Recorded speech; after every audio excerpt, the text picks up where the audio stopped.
समय की बात है। एक राज्य में एक प्रतापी राजा राज करता था। एक दिन उसके दरबार में एक विदेशी आगंतुक आया और उसने राजा को एक सुंदर पत्थर उपहार में दिया। राजा वह पत्थर देख बहुत प्रसन्न हुआ।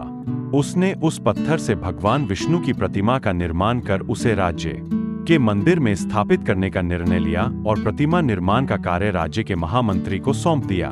महामंत्री गांव के सर्वश्रेष्ठ मूर्तिकार के पास गया और उसे वह पत्थर देते हुए बोला, महाराज मंदिर में भगवान विष्णु की प्रतिमा स्थापित करना चाहते हैं।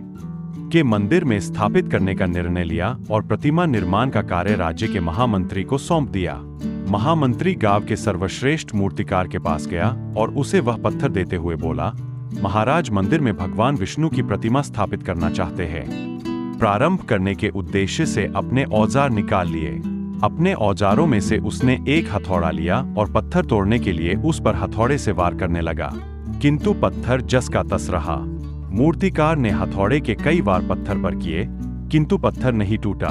50 बार प्रयास करने के उपरांत मूर्तिकार ने अंतिम बार प्रयास करने के उद्देश्य से हथौड़ा उठाया, किंतु यह सोचकर हथौड़े पर प्रहार करने के पूर्व ही उसने हाथ खींच लिया कि जब 50 बार वार करने से पत्थर नहीं टूटा तो अब क्या टूटेगा।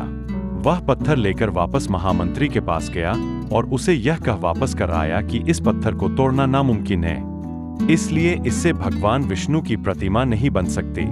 महामंत्री को राजा का आदेश हर स्थिति में पूर्ण करना था, इसलिए उसने भगवान विष्णु की प्रतिमा निर्मित करने का कार्य गांव के एक साधारण से मूर्तिकार को सौंप दिया। पत्थर लेकर मूर्तिकार ने महामंत्री के सामने ही उस पर हथौड़े से प्रहार किया और वह पत्थर एक बार में ही टूट गया। पत्थर टूटने के बाद मूर्तिकार प्रतिमा बनाने में जुट गया।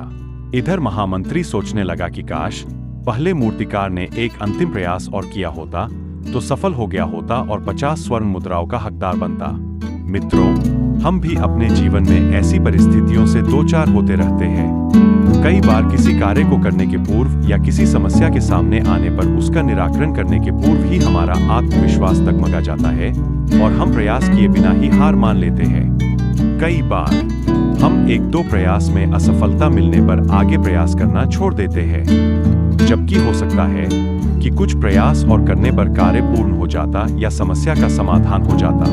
यदि जीवन में सफलता प्राप्त करनी है तो बार बार असफल होने पर भी तब तक प्रयास करना नहीं छोड़ना चाहिए जब तक सफलता नहीं मिल जाती।